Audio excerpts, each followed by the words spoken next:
Konsep Managing Teknologi Pendidikan dan Penerapannya oleh Siti Nurrohmah Muhammad Hafiz Hufron. Kegiatan yang mengelola yang sering dikenal dengan istilah managing atau manajemen memiliki berbagai definisi sesuai dengan bidang kajiannya serta proses aplikasinya. Manajemen dalam arti luas memiliki arti proses perencanaan, pengorganisasian, pengarahan, dan pengawasan usaha-usaha para anggota organisasi dan penggunaan sumber daya organisasi lainnya untuk mencapai tujuan organisasi yang ditentukan. Sedangkan menurut Quilk, manajemen merupakan suatu bidang ilmu pengetahuan yang berusaha secara sistematis untuk memahami mengapa dan bagaimana manusia bekerja bersama untuk mencapai tujuan dan membuat sistem kerjasama yang lebih bermanfaat. Handoko mendefinisikan manajemen sebagai bekerja dengan orang-orang untuk menentukan, menginterpretasikan, dan mencapai tujuan organisasi dengan melaksanakan fungsi-fungsi perencanaan, pengorganisasian, personalia, pengarahan, kepemimpinan, dan pengawasan. Atas dasar berbagai definisi tersebut, dapat kita ambil kesimpulan jika manajemen merupakan suatu proses kerjasama antara sekelompok orang dalam suatu organisasi untuk mencapai tujuan tertentu dengan melaksanakan. Kemudian yaitu kawasan pengelolaan. Kawasan pengelolaan terbagi menjadi 4, pengelolaan proyek, pengelolaan sumber, pengelolaan kinerja orang, dan pengelolaan program. Yang pertama yaitu pengelolaan proyek. Pengelolaan proyek meliputi perencanaan, monitoring, dan pengendalian proyek desain dan pengembangan. Para pengelola proyek bertanggung jawab atas perencanaan, penjadwalan, dan pengendalian fungsi desain, mengatasi ancaman proyek, dan memberi saran perubahan internal. Mengelola proyek adalah fungsi pengelolaan yang dipahami dalam bidang teknologi pendidikan. Manajemen proyek dipraktekkan untuk memastikan bahwa suatu proyek diskrit dapat mencapai suatu hasil tertentu, selesai tepat waktu, sesuai anggaran, dan spesifikasi klien. Dalam teknologi pendidikan, mengelola proyek umumnya berkaitan dengan desain dan pengembangan bahan ajar dan sistem pembelajaran. Mengelola proyek dibutuhkan ketika produksi media dan proses pengembangan pembelajaran menjadi lebih kompleks dan dalam skala besar. Mengelola proyek akan menghasilkan manfaat seperti menghemat sumber daya organisasi, meningkatkan produktivitas, dan meningkatkan kemungkinan bahwa proyek akan berhasil. Yang kedua yaitu pengelolaan sumber. Pengelolaan sumber mencakup perencanaan, pemantauan, dan pengendalian sistem pendukung dan pelayanan sumber. Pengelolaan sumber memiliki arti penting karena mengatur pengendalian akses. Pengertian sumber dapat mencakup personel, keuangan, bahan baku, waktu, fasilitas, dan sumber pembelajaran. Sumber pembelajaran mencakup semua teknologi yang telah dijelaskan pada kawasan pengembangan, efektivitas biaya, dan justifikasi belajar yang efektif merupakan dua karakteristik penting dalam pengelolaan sumber. Mengelola sumber daya berkaitan erat dengan pengelolaan sistem penyampaian dan pengelolaan informasi. Yang ketiga yaitu pengelolaan kinerja orang. Proyek dan program apapun membutuhkan orang yang tepat untuk memastikan kesuksesan penyelesaian proyek dan program tersebut. Pengelolaan personalia memastikan bahwa ada orang dengan keterampilan yang tepat untuk melakukan pekerjaan pada waktu yang tepat dan untuk biaya terendah sesuai dengan sumber daya yang diperlukan.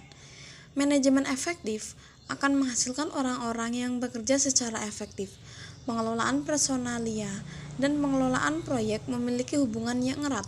Mengelola proyek akan menghasilkan orang-orang yang tepat untuk mengerjakan proyek tersebut. Menetapkan anggota tim proyek dan yang berkualifikasi dengan biaya serendah mungkin merupakan hal yang sulit dan membutuhkan waktu lama. Manajemen personalia harus memastikan bahwa orang yang menangani tugas tentu adalah orang yang tepat. Kemudian yang keempat yaitu pengelolaan proyek. Mengelola proyek melibatkan usaha jangka pendek dapat tanpa otoritas jangka panjang. Sementara mengelola program merupakan usaha jangka panjang dan berkelanjutan untuk menghasilkan tujuan organisasi. Di dalam pengelolaan program, seseorang manajer harus bisa melakukan evaluasi. Hal ini diperlukan untuk memastikan bahwa program telah terlaksana dengan baik, sesuai dengan biaya dan spesifikasi yang telah ditentukan. Melalui kegiatan evaluasi dapat diperoleh laporan kemajuan dan mengidentifikasi masalah yang dihadapi saat implementasi pengelolaan. Dengan demikian, evaluasi turut membantu dalam pengambilan keputusan yang akan dibuat saat proses perencanaan selanjutnya. Kemudian yaitu peranan managing teknologi pendidikan. Yang pertama, media pembelajaran mandiri atau klasikal, antara lain pemutaran film dan CD interaktif. Pertama, pemutaran film. Guru dapat memilah jenis film yang ada, yaitu film yang bersifat given, artinya suatu paket judul film yang telah tersedia dan relevan dengan pembelajaran pendidikan agama Islam. Kedua, penggunaan CD interaktif lebih maju dari pemutaran film karena siswa dapat melakukan interaksi atau perlukan terhadap program yang ditawarkan pada CD. Misalnya CD interaktif, soal jawab pendidikan agama Islam dikemas dalam bentuk permainan seperti dalam Who Want to Be Millionaire. Madrasah atau sekolah, dalam hal ini guru pendidikan agama Islam, harus memiliki koleksi film atau CD interaktif yang terkait dengan materi pendidikan agama Islam interaktif yang terkait dengan materi pendidikan agama Islam sesuai kurikulum yang berlaku. Kedua yaitu teknologi informasi yang dimanfaatkan untuk alat bantu pembelajaran, yaitu pemanfaatan software komputer untuk pembelajaran pendidikan agama Islam. Beberapa contoh software pendidikan yang dikelola di antaranya Computer Assisted Instruction atau CAI, yang umumnya software ini sangat baik untuk keperluan remedial, Intelligent Computer Assisted Learning atau ICAL dapat digunakan untuk materi atau konsep Computer Assisted Training atau CAT, Computer Assisted Design atau CAD, Computer Assisted Media atau CAM, dan sebagainya. Ketiga, teknologi informasi yang terkait sebagai sumber belajar, learning resource, dalam bentuk internet dengan segala komponennya. Materi yang ditampilkan dalam sebuah EB yang terkait dengan pendidikan agama Islam dapat dilacak terlebih dahulu oleh guru dan dipraktekkan langsung oleh murid. Maksud pelacakan oleh guru agar materi atau informasinya relevan dengan tujuan kurikuler PAI.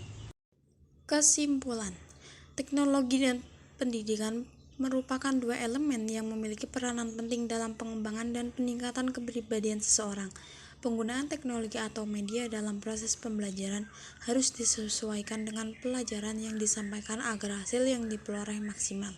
Di samping itu, juga disesuaikan dengan kemampuan peserta didiknya. Peran teknologi dalam pengembangan kemampuan anak didik cukup signifikan, sehingga menuntut pendidik agar mampu menggunakan teknologi dengan baik, karena dengan teknologi penyampaian materi akan lebih variatif dan kegiatan akan semakin menarik.